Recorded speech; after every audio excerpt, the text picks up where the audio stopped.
La storia perfetta può essere fatta di pochissimi elementi. Per cominciare, una città ricca di storia.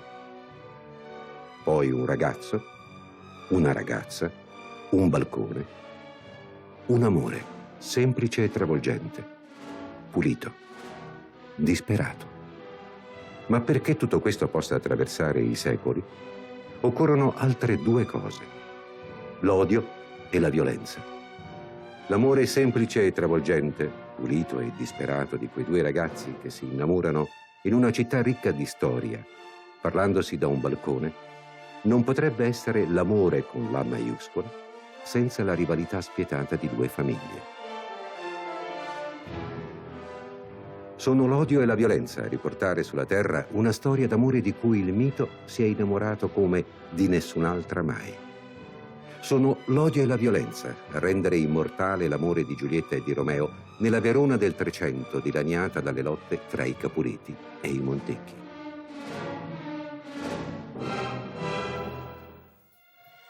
Oh Romeo, Romeo, perché sei tu, Romeo? Rinnega tuo padre, ricusa il tuo casato. E anche se non puoi, giurami amore eterno, ed io non sarò più una Capuleti. L'amore infelice di Romeo e Giulietta è diventato immortale grazie ad una delle più note tragedie di William Shakespeare. Ma il grande poeta inglese dove trovò l'ispirazione? Romeo e Giulietta sono esistiti davvero? E se sì, erano davvero quelli i loro nomi? Come mai Shakespeare ha ambientato la loro storia proprio a Verona, nel Medioevo? È possibile che in realtà i due giovani e infelici amanti abbiano vissuto altrove e in altri tempi? Insomma, cosa c'è di vero nella più famosa storia d'amore di tutti i tempi? Amore e tragedia a parte, in Giulietta e Romeo si fondono e si confondono storia e letteratura, mito ed esperienze personali, lingue, epoche e città diverse. Sì, anche città, perché i due infelici potrebbero essere vissuti non a Verona, ma a Udine, oppure vicino a Vicenza, ma anche forse a Siena. E potrebbero aver avuto anche nomi diversi da quelli che li accompagnano nella leggenda. Invece di Romeo, Luigi o Mariotto, e Lucina o Gannozza al posto di Giulietta. Ma quando c'è l'amore, cosa importano i nomi? Ma poi, che cos'è un nome? Forse che quella che chiamiamo Rosa cesserebbe di avere il suo profumo con un altro nome. Così, anche se Romeo non dovesse più avere il suo nome, non cesserebbe di avere la cara perfezione che è la sua. Rinuncia al tuo nome, che non è parte della tua persona, e in cambio prenditi tutta la mia. Se tra le pagine di un'opera teatrale un nome vale l'altro, per capire la vera storia che si cela dietro il mito Giulietta e Romeo, i nomi sono importanti. E non solo quelli dei protagonisti della tragedia, ma anche di chi ha dato corpo e poesia alle loro azioni, ai loro sentimenti, al loro dramma. Infatti, che siano stati davvero personaggi storici o solo letterari, senesi o vicentini, friulani o veronesi, Romeo e Giulietta devono comunque la loro fama a chi ha permesso al loro amore sfortunato di attraversare i secoli e toccare i cuori di milioni di persone di epoche e paesi molto diversi e lontani tra loro. Il primo nome, in questo caso, è quello di William Shakespeare. Ma anche lui ha un grande debito di gratitudine verso un altro uomo, nato e vissuto lontano da lui, ma vicino ad alcuni dei luoghi che ancora oggi parlano di Giulietta e di Romeo. Quell'uomo si chiamava Luigi da Porto. Forse Luigi da Porto, nobile vicentino, soldato prima e uomo di lettere poi, aveva rispetto a Shakespeare, qualche ragione in più per parlare di Romeo e Giulietta. Anche lui era stato protagonista di un amore infelice. Un caso tutt'altro che raro nella vita di tutti i giorni, così come in letteratura.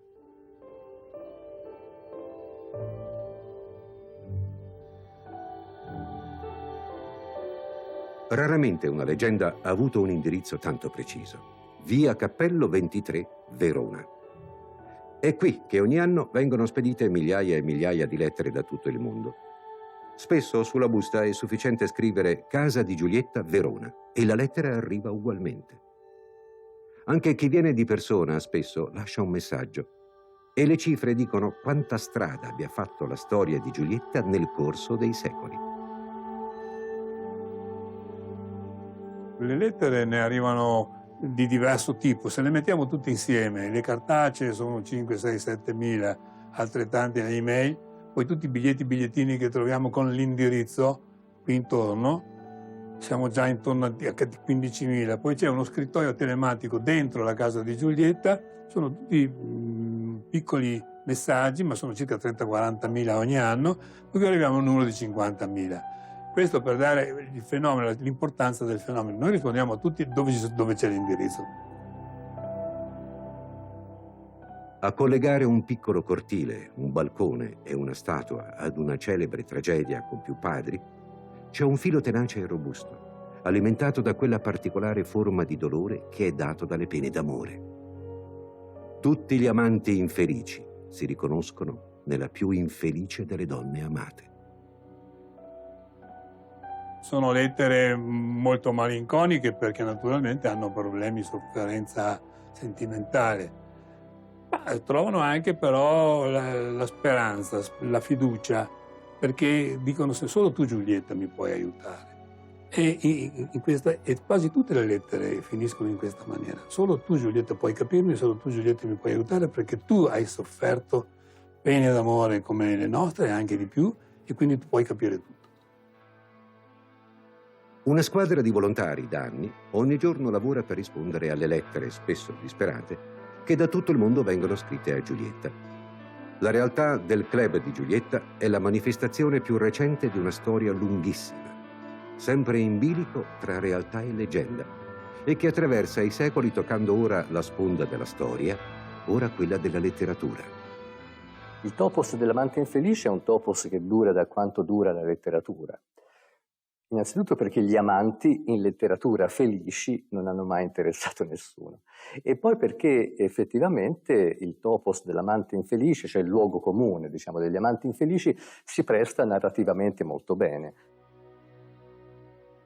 Prima di fermarsi stabilmente a Verona, il mito degli amanti infelici ha vagato a lungo da un autore all'altro, da una lingua all'altra, da un'epoca all'altra.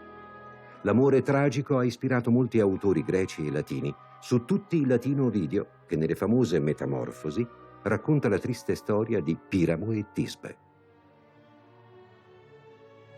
Ma è con Dante, che nella Divina Commedia dà voce alla tragedia di Paolo e Francesca, che il mito degli amanti infelici imbocca la strada che in poco più di 2 secoli lo condurrà a Verona.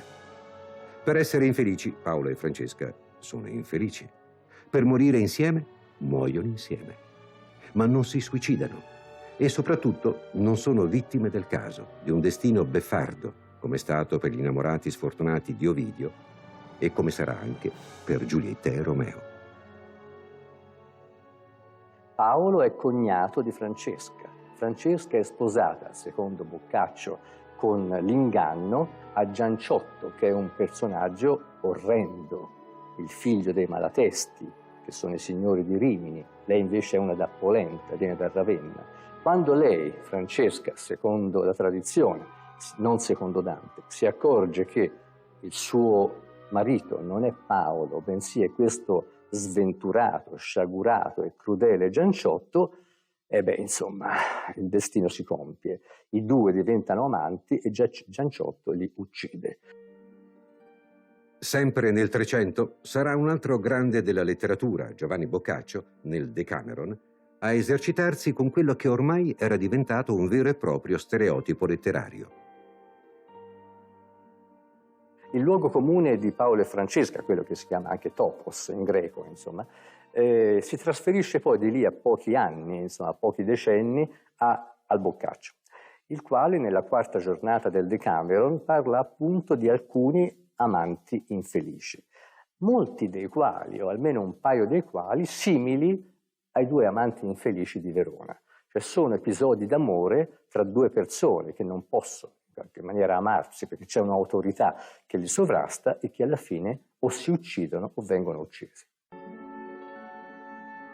Ma ci vorranno ancora più di 100 anni perché qualcuno pensi ad ambientare una storia di amanti infelici in un luogo preciso.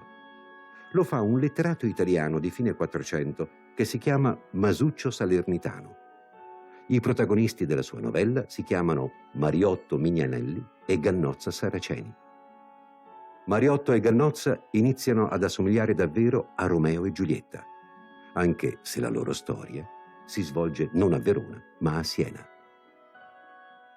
Beh, sul finire del 400, Masuccio Salernitano, che è un notevole scrittore di novelle, pubblica, nel senso rende pubblica, una novella particolarmente vicina al nostro caso, e cioè quello di Mariotto e Gannozza. Si svolge a Siena, sono due giovani che si amano, naturalmente non possono amarsi perché, come dicevo prima, l'amore felice non interessa a nessuno, mentre invece l'amore contrastato è molto drammatico e molto interessante, non possono amarsi.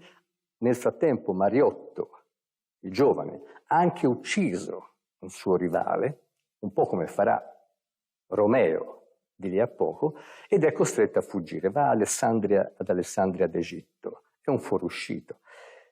Allora la fanciulla pensa ad un espediente, prende un filtro magico o qualche cosa del genere che le dà una morte apparente, e in questa maniera pensa che tutti sanno della sua morte e quindi lei potrà tranquillamente, dopo un paio di giorni, andare a unirsi al suo amante. Il povero Mariotto viene a sapere che la fanciulla sia uccisa, ma non sa che è soltanto una morte apparente. Allora torna, volendola vedere per l'ultima volta, le guardie senesi lo prendono, lo condannano a morte, lui viene portato al patibolo, muore, e la povera fanciulla, quando si sveglia, viene a sapere che il suo innamorato si è sacrificato per lei, e quindi si dà la morte. La grande innovazione introdotta da Masuccio Salernitano è il tema della morte apparente, un elemento fondamentale che d'ora in avanti non abbandonerà più le coppie di amanti infelici che di racconto in racconto porteranno a Shakespeare e all'idolatria che ancora oggi avvolge la figura di Giulietta Capuletti. Montorso Vicentino, 1517.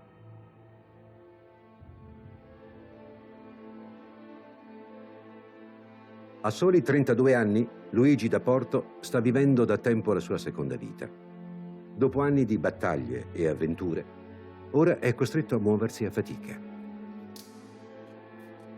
Una ferita in battaglia di 6 anni prima ha stroncato molte speranze di gloria e anche un grande amore.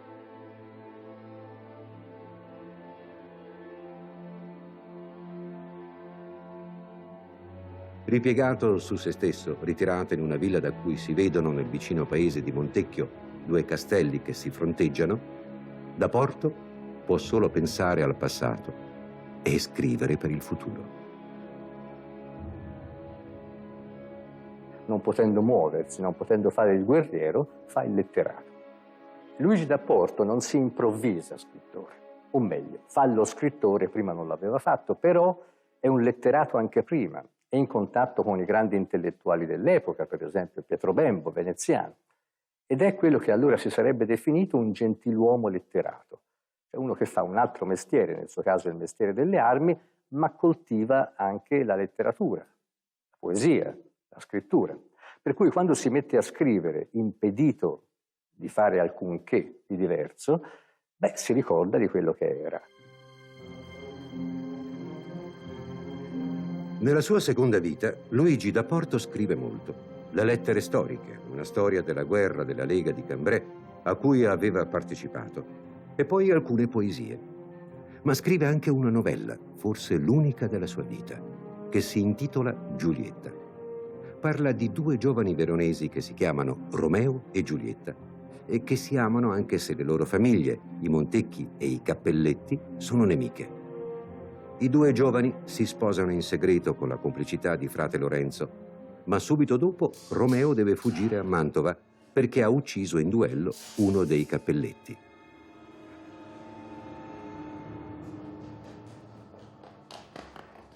Giulietta progetta, d'accordo col frate, di bere una pozione che procura una finta morte e quindi, al suo risveglio, di fuggire di nascosto con Romeo.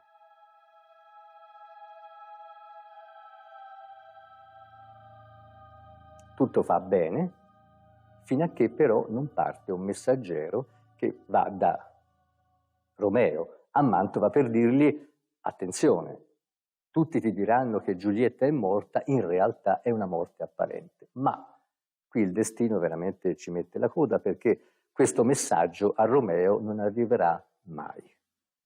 Arriverà invece la voce generale che Giulietta è morta. Allora lui torna, sfidando anche naturalmente il bando che aveva ricevuto dalla città di Verona, e va appunto al sepolcro per trovarla, per vederla per l'ultima volta.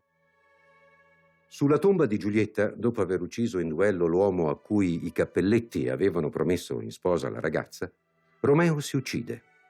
Poco dopo Giulietta si risveglia e, vedendo il suo amante morto, decide di imitarlo e si uccide a sua volta.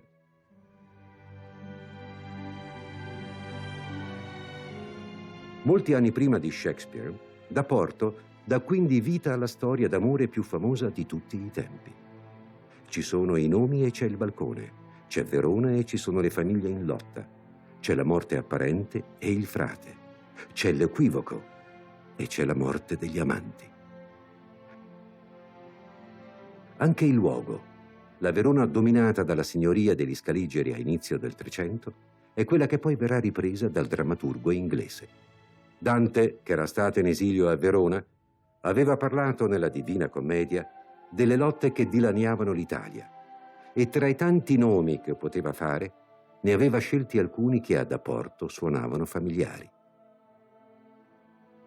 Vieni a veder Monticchi e Cappelletti, Monaldi e Filippeschi, uom senza cura, color già tristi e questi con sospetti.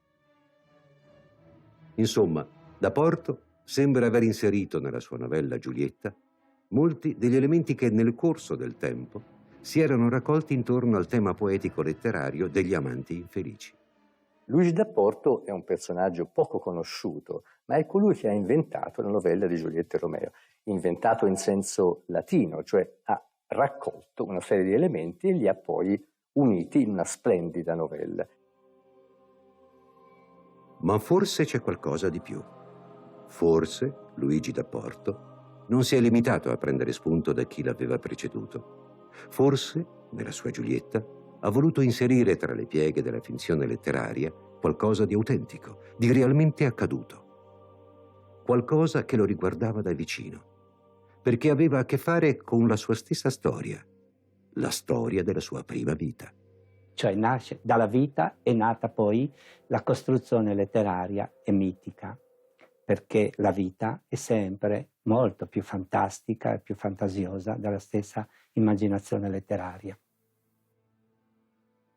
Albino Comelli, insieme a Francesca Tesei, da alcuni anni stanno sviluppando una tesi sorprendente, avanzata negli anni 60 da uno studioso inglese, Cecil Clouds, esperto di letteratura italiana del Rinascimento. Nella novella Giulietta, Luigi da Porto avrebbe trasposto una sua vicenda personale, un amore impossibile che si sarebbe sviluppato non nella Verona del Medioevo, ma nel Friuli dei primi del Cinquecento, un Friuli sotto il controllo della Repubblica di Venezia e devastato dalle guerre con il vicino impero asburgico e dalle incursioni dei turchi. Per cui c'era questa specie di guerriglia continua, di scaramucce tra imperiali e veneziani che hanno irritato e impoverito. Poi c'erano naturalmente i turchi che avevano appena terminato 3 incursioni che furono sanguinosissime, proprio poco prima della fine del 400. In questo quadro fosco, soprattutto ad Udine, il centro più importante della regione, la situazione politica vedeva contrapposte 2 fazioni, 2 partiti ferocemente in lotta tra loro e che avevano 2 nomi curiosi, Strumieri e Zambarlani. In città e anche nel contado c'erano 2 fazioni politiche, Strumieri e Zambarlani, che dividevano la società friulana.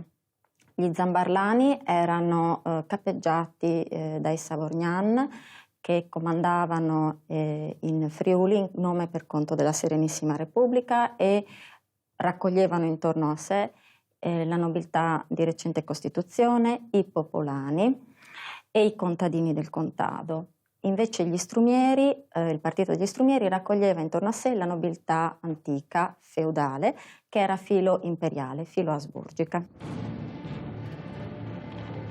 A complicare le cose c'era poi l'ostilità di molti paesi europei verso Venezia. Su impulso di Papa Giulio II della Rovere, nel dicembre 1508, a Cambrai, nel nord della Francia, era stato concluso un accordo in base al quale Spagna, Francia, Impero e Papato, oltre al duca di Ferrara e al marchese di Mantova, si erano alleati per fermare l'espansionismo della Serenissima Repubblica. Uno dei fronti di guerra si aprì proprio in Friuli, che confinava con l'impero asburgico. Ed è in Friuli che nel 1510 arriva un giovane capitano con il suo reparto di cavalleggeri al servizio di Venezia. Parente di Antonio Savorgnan, capo della fazione filo-veneziana degli Zambarlani, Luigi da Porto arriva in Friuli di Malavoglia. La sua destinazione è Cividale del Friuli, non lontano da Udine, dove ancora si possono vedere i luoghi dove visse. Il comando veneto lo distacca a Cividale con un distaccamento di 50 cavalleggeri.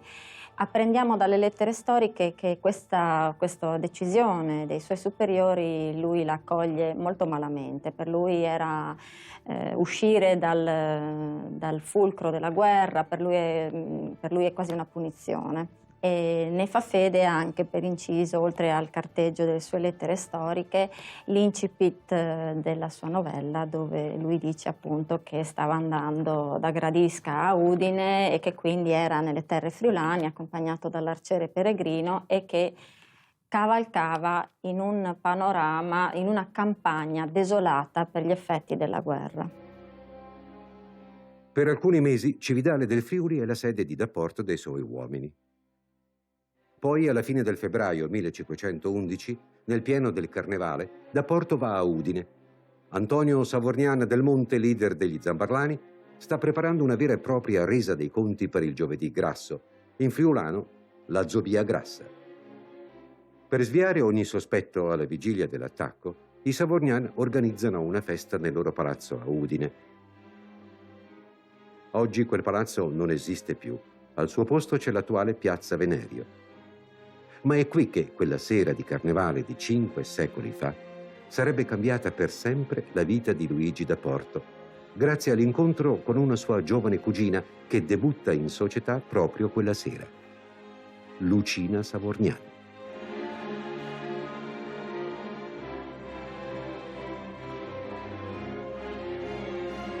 Lucina Savorgnan nasce, non sappiamo esattamente dove, tra il 1494 e il 1495, era figlia di Giacomo Savorgnan del Monte e Maria Griffoni. Rimase orfana presto, a 2 anni, perché il padre morì servendo la Serenissima Repubblica nell'assedio di Pisa nel 1498. Era una ragazza di buona famiglia e viene presentata in società perché trovasse marito, molto ragionevolmente, anche secondo una politica matrimoniale che i Savorgnan coltivavano con particolare attenzione per stringere delle unioni politiche, degli accordi.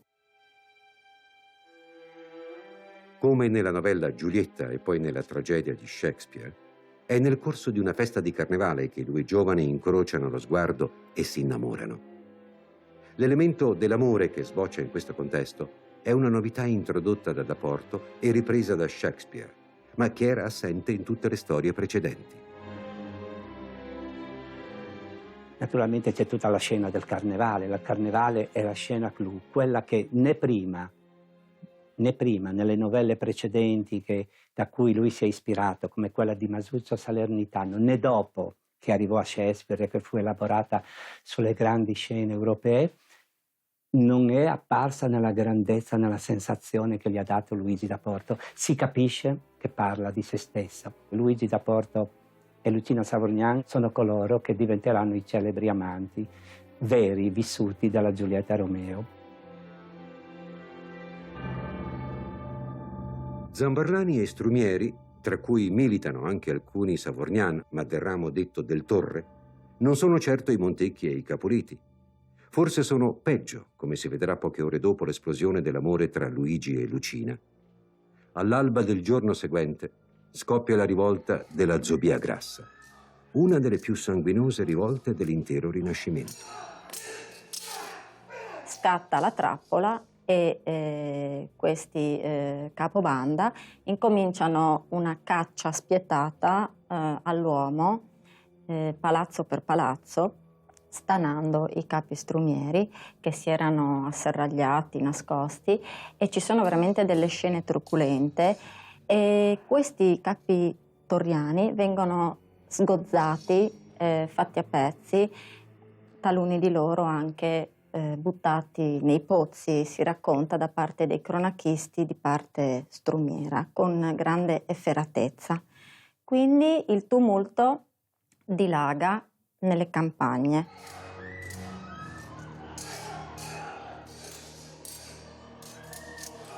Per giorni Udine e le contrade del Friuli sono travolte da un'ondata di violenza senza precedenti che sarà l'inizio di una lunghissima faida.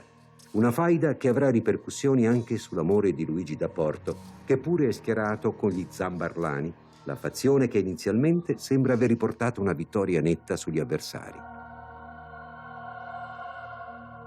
Quindi è una vittoria temporanea dalla quale deriva una lunghissima, sanguinosissima faida che si protrae per quasi 40 anni e che porta poi all'episodio clamoroso della distruzione di Palazzo Savorgnan nel 1549, una sorta di damnatio memoriae esemplare di Venezia, che con questo si ingerisce direttamente nella situazione e intende dare una battuta d'arresto. Con l'abbattimento di Palazzo Savorgnan, Udine perde già a metà del Cinquecento la possibilità di contrapporre alla casa e al balcone di Giulietta di Verona un balcone e una casa di Lucina, colei cioè che potrebbe essere stata la vera Giulietta.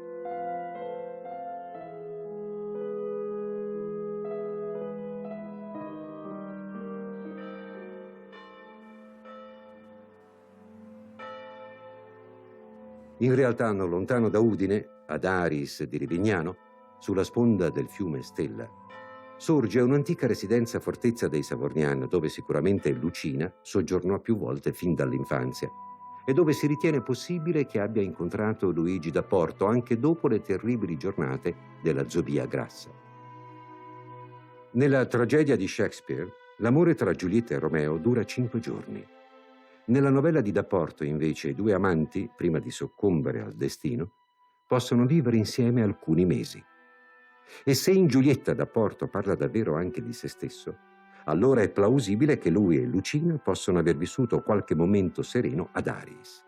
Del resto Udine, dopo la Zobia Grassa, era diventata cupa, anche perché nel giro di pochi mesi alle stragi avevano fatto seguito sia un'epidemia di peste che un terribile terremoto. Dopo aver probabilmente partecipato ai tumulti del carnevale, Luigi da Porto, con i suoi uomini, lasciò Cividale del Friuli per trasferirsi nella fortezza di Gradisca, che pochi anni prima era stata ristrutturata con la consulenza di Leonardo da Vinci. Da Porto resta a Gradisca dal marzo al giugno 1511. Poi un giorno, d'improvviso, tutto cambia durante uno scontro con gli imperiali nei pressi di Manzano. Quando durante la scaramuccia, che fu una vera battaglia perché si scontrarono più di 1000 guerrieri per parte, imperiali e veneziani, vicino al ponte sul Natisone di Manzano, lì lui cadde, fu ferito, praticamente sul momento pensavano a morte, in realtà rimase paralizzato, si salvò per un pelo. Viene dato per morto, viene poi però ricoverato a Venezia, trova per sua fortuna un bravo medico che gli salva la vita. A questo punto però lui passerà il resto della sua vita, muore nel 1529, infelice, oggi si direbbe disabile, non può più fare il mestiere che faceva prima, si dedica alla letteratura. A 26 anni Luigi da Porto accantona i sogni di gloria militare e li sostituisce con quelli letterari. che si nutrono anche della consapevolezza che l'amore per Lucina ormai non ha più un futuro. È negli anni che passa tra Venezia, Vicenza e la villa a Montorso Vicentino che Da Porto getta le basi della novella che gli darà, anche se in modo indiretto, una fama immortale. Su pensieri che è impossibile conoscere ma non difficile immaginare, nel 1517 piomba una notizia che deve essere sembrata terribile a Da Porto. Lucina si sposava.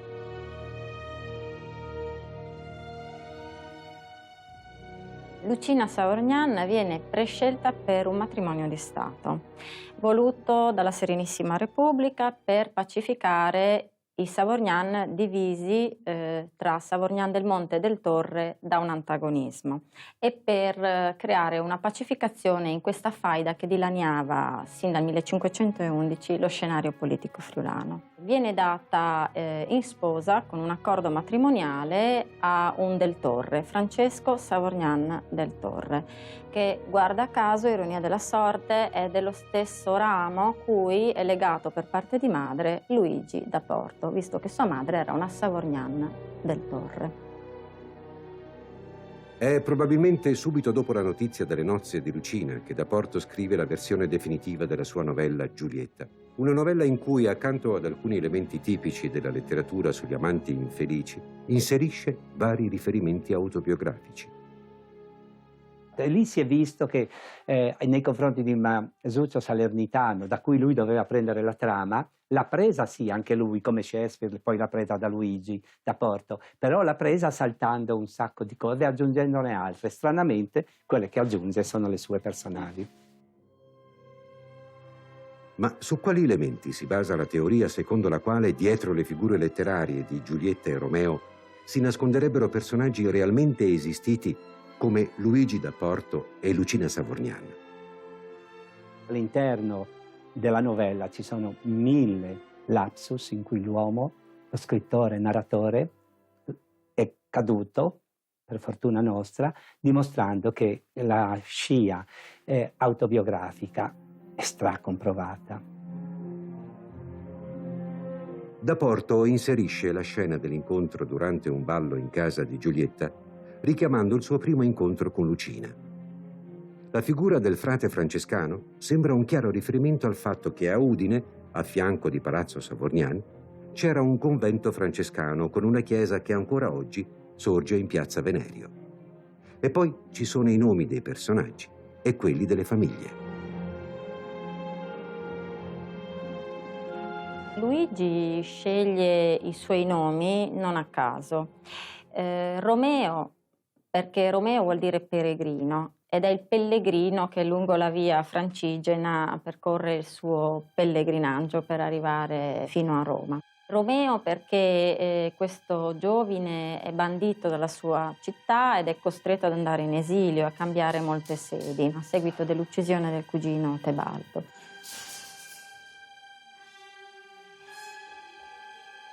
Giulietta, taluni ipotizzano perché la sorella minore di Lucina si chiamava Giulia ed era appunto chiamata Giulietta, la più piccina.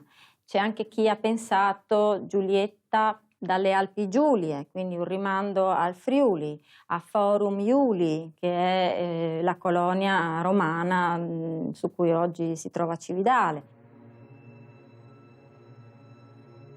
Tra gli elementi autobiografici ci sono anche i nomi delle due famiglie e sono i Montecchi e i Cappelletti. Sono anche questi un derivato di qualcosa vissuto da Luigi da Porto nella sua vita.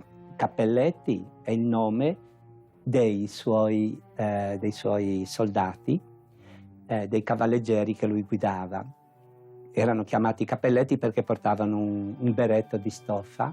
La famiglia, lui dice Cappelletti, che era di Cremona e non di Verona, non si chiamavano Cappelletti ma Capuletti. Lui li storpia in modo autobiografico, e lì casca il lapsus autobiografico, proprio chiamandoli Cappelletti. Quanto a Montecchi, abbiamo detto, scrive l'opera da Montorso, che è a pochi chilometri da Montecchio, Vicentino, dove c'era il castello dei Montecchi e quindi aveva questo riferimento. Ma soprattutto, a scoprire il gioco di Da Porto, ci sono due aggiunte che non fanno parte della novella, ma che aiutano a leggere tra le righe e scoprono quali sentimenti accompagnarono la penna dello scrittore mentre scriveva Giulietta. L'amore raccontato di Giulietta e Romeo nella novella, sia l'amore vissuto da Luigi con Lucina, sta nel fatto che lui, nel comporre questa novella, quando l'ha finita, l'ha dedicata a Lucina Savorgnan, l'ha dedicata in un modo e con frasi tali dove, diciamo, la certezza è quasi totale che lui si rivolgeva alla sua amata, alla sua amante. Alla bellissima e leggiadra Madonna Lucina Savorgnan. Alla vostra bellezza la mando, perché avendo io deliberato che la sia sì l'ultimo mio lavorio in quest'arte, già stanco e sazio di essere più favola di volgo, in voi il mio sciocco poetare finisca. Prendetela dunque, Madonna, nell'abito a lei convenevole, e leggetela volentieri, sì per soggetto che è bellissimo e pieno di pietate mi pare che sia, come anco per lo stretto vincolo di consanguinitate e dolce amistà che tra la persona vostra e chi la descrive si ritrova. La novella esce a stampa 30 o 31, poi ancora nel 35 e poi ancora nel 39. Questo dimostra il fatto che è un testo famoso, che viene letto da molti, ha una diffusione notevole e capita in mano di Matteo Bandello.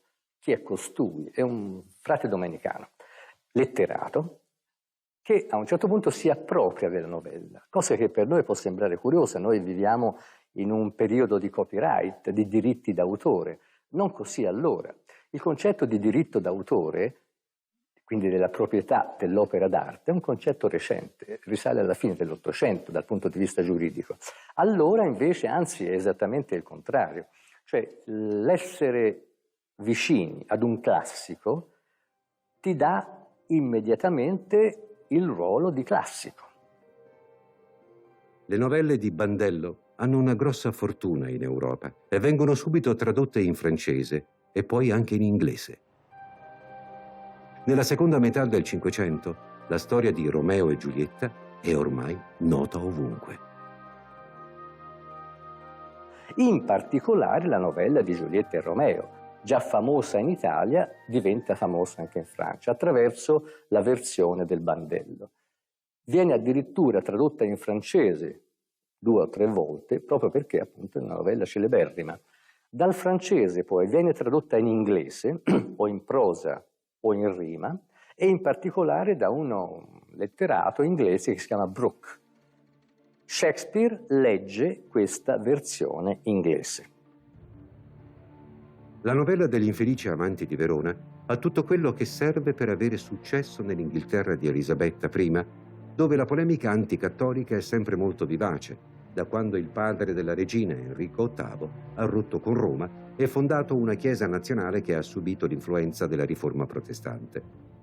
In quelle polemiche hanno le radici tenaci pregiudizi che si sono perpetuati nel tempo.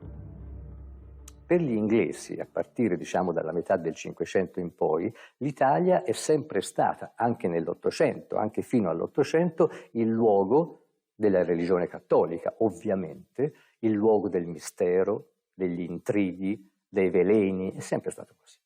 Nel Settecento, alla fine del Settecento, con il romanzo gotico inglese, i protagonisti principali sono per l'appunto spesso religiosi italiani, cattolici, i quali hanno evidentemente un rapporto abbastanza diretto con il demonio o con qualcosa del genere. Oppure il Cinquecento italiano, per la cultura inglese, è sempre stato il luogo dei Borgia, dei veleni, degli uccisioni, degli assassini, degli intrighi. Una vicenda come quella di Romeo e Giulietta si prestava bene a questo. Ma chi è l'uomo che alla fine del Cinquecento si impossessa della storia di Romeo e Giulietta per farne una delle tragedie più celebri di tutti i tempi? William Shakespeare ha poco più di 30 anni quando legge la traduzione inglese della novella di Bandello. È un attore ma anche un autore di commedie e tragedie già affermato. Intorno al 1595 ha già scritto opere come Riccardo III, La bisbetica domata e Sogno di una notte di mezza estate. Non è la prima volta e non sarà neanche l'ultima che il poeta e drammaturgo inglese trae ispirazione da una novella italiana. Di Shakespeare si sanno molte cose, ma sono anche molte le cose che non si sanno di lui. Addirittura per alcuni anni non ci sono assolutamente notizie sulla sua vita, sulla sua formazione culturale e sulla sua attività. Inoltre, quando Shakespeare muore nel 1616 a soli 52 anni, ben 18 sue opere teatrali non erano ancora state pubblicate o rappresentate. E nonostante questo, nel suo dettagliatissimo testamento, Shakespeare non accenna a quei testi che avrebbero potuto rappresentare un patrimonio per i suoi eredi. Questo ha contribuito ad alimentare il sospetto che dietro l'attore William Shakespeare si sia celato un altro importante esponente della cultura inglese dell'epoca elisabettiana. Ma chi? Nel tempo si sono fatte varie ipotesi. Christopher Marlowe, Francis Bacon, Edward de Vere e anche un italiano in odore di eresia scappato alla corte inglese, Giovanni Florio, più noto come John Florio. Si è addirittura pensato che le tragedie, le commedie di Shakespeare non fossero scritte da lui, ma da alcuni gentiluomini della corte elisabettiana. Bacon, per esempio, Sir Francis Bacon, oppure un italiano, John Florio, che è veramente esistito ed è molto importante, è un italiano che va alla corte inglese e che, per esempio, pubblica un importantissimo vocabolario inglese-italiano, forse il primo vocabolario importante dell'epoca. Però non c'è niente di reale, non c'è niente di storico in questo.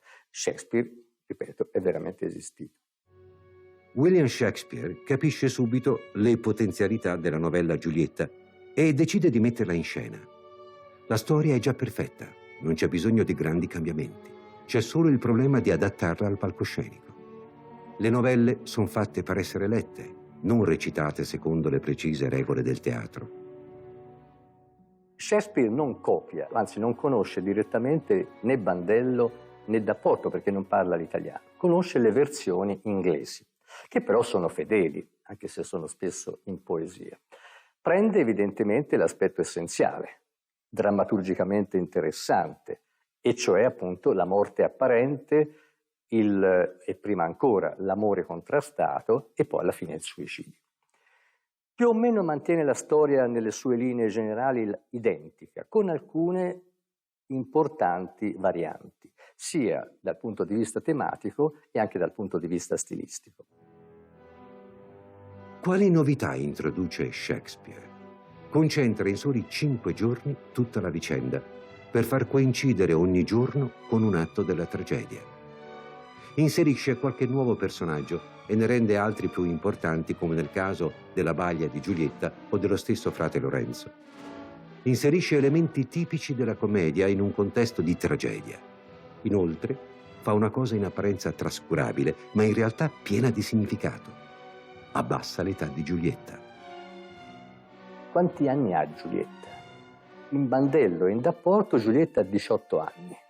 Lo dicono proprio esplicitamente. Che è un'età, insomma, per l'epoca abbastanza matura.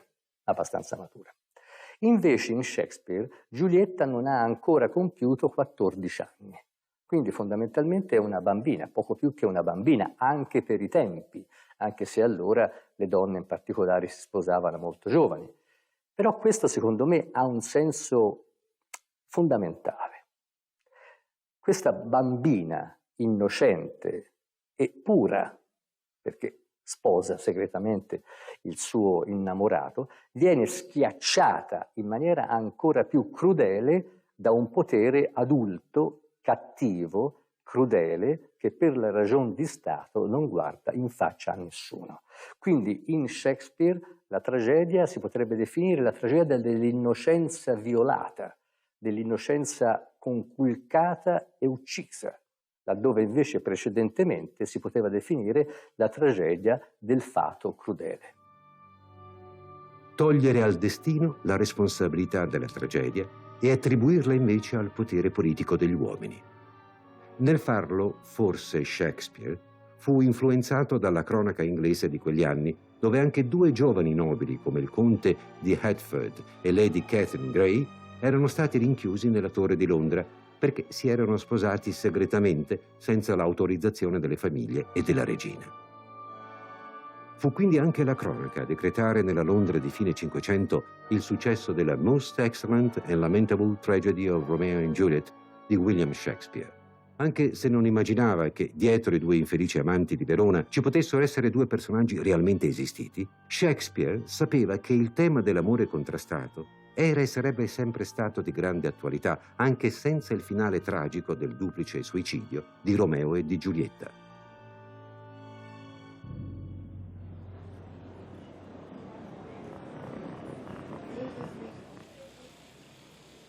L'attualità che spiega il gran numero di visitatori che ogni giorno si recano a Verona per vedere i presunti luoghi della tragedia.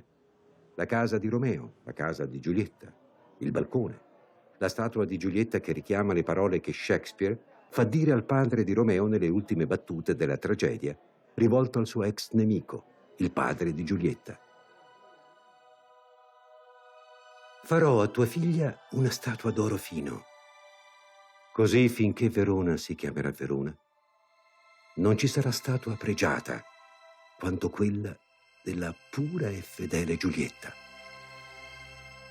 Direi fra l'altro che l'80% delle persone che scrivono sono convinte dell'esistenza di Giulietta e dell'esistenza di Romeo e Giulietta. Il 20% no, diciamo francamente, crede solo nella leggenda. Ma poi è difficile sapere se è più importante la leggenda o la storia. Questo l'abbiamo visto sempre. Io sono convinto che la leggenda a lungo sia molto più forte di qualsiasi altra storia, in qualsiasi campo. Il confondersi di mito e storia è uno dei segreti del successo della storia di Romeo e Giulietta. Una storia di amore e morte dove il luogo dell'amore, il balcone, è visitato molto più del luogo della morte, cioè la tomba di Giulietta. Eppure è in questa antica cripta che la tradizione ha voluto collocare la scena madre della tragedia.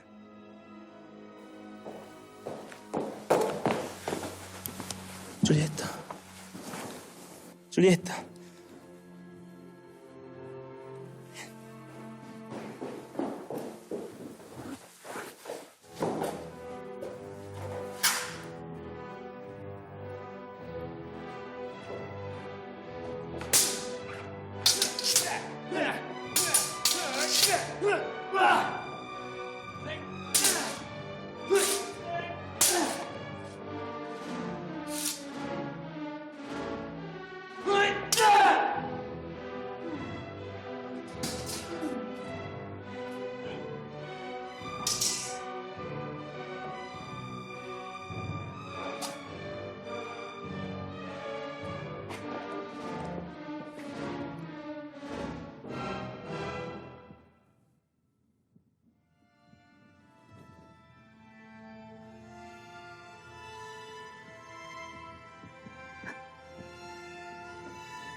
Così, in un bacio, muoio.